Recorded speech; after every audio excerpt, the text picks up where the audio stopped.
রাজার দোষে রাজ্য নষ্ট, প্রজা কষ্ট পায়। এই সাধারণ মানুষ আমরা খুব কষ্ট পাই।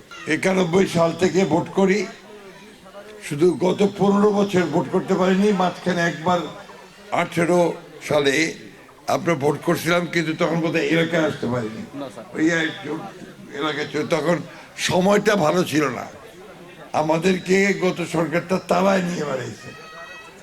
এই পুলিশের ভয়ে, নির্যাতনে, কেউ কান্দরবাড়ি, কেউ গাছের উপরে, নদীর পার, এইভাবে কাটাইছে। মিথ্যা মামলা দিয়ে এখানে আমার যত নেতা আছে সবগুলোর বিরুদ্ধে মামলা।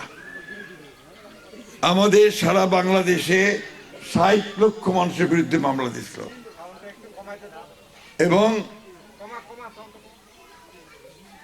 এবং 20,000 মানুষকে হত্যা করেছিল। আমাদের 1700 মানুষকে গুম করে দিয়েছিল, নিখোঁজ।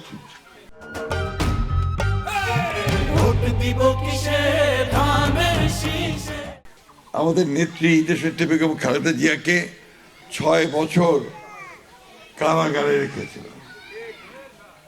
আমার বিরুদ্ধে 117টা মামলা ছিল। 11 বার জেলে গেছি, 3.5 বছর জেল কাটছি, কিন্তু আমরা আমাদের জায়গা থেকে নড়ি নাই। আমরা গণতন্ত্রের জন্য, ইনসাফের জন্য, ন্যায় বিচারের জন্য, অধিকারের জন্য, ভোটের অধিকারের জন্য আমরা আন্দোলন করেই গেছি। যাই হোক, ছাত্র জনতার আন্দোলনের মুখে ওই ফ্যাসিস্ট সরকার দেশ ছেড়ে চলে গেছে, পালিয়ে গেছে, তাই না? এখন একটা সুযোগ আসছে আমাদের আগামী 12 তারিখে একটা সুষ্ঠু, অবাধ, নিরপেক্ষ নির্বাচন করবার। এই নির্বাচনে যদি আমরা সঠিক সিদ্ধান্ত দিতে পারি, তাহলে আগামী 5 বছর আমরা একটা ভালো সরকার পাবো। আর সরকারটা ভালো এই জন্য দরকার যে ভালো সরকার না হলে মানুষের খুব কষ্ট পায়। এটা একটা কথা আছে আপনার, খনার বচন, রাজার দোষে রাজ্য নষ্ট, প্রজা কষ্ট পায়। এই সাধারণ মানুষ আমরা খুব কষ্ট পাই। তারা ভুল করে, চুরি করে, মানুষের অত্যাচার করে, নির্যাতন করে, দেশের টাকা বিদেশে পাঠিয়ে দেয়, ব্যাংক লুট করে। এগুলো আমরা এবার করতে চাই না, আমরা দেখতে চাই না।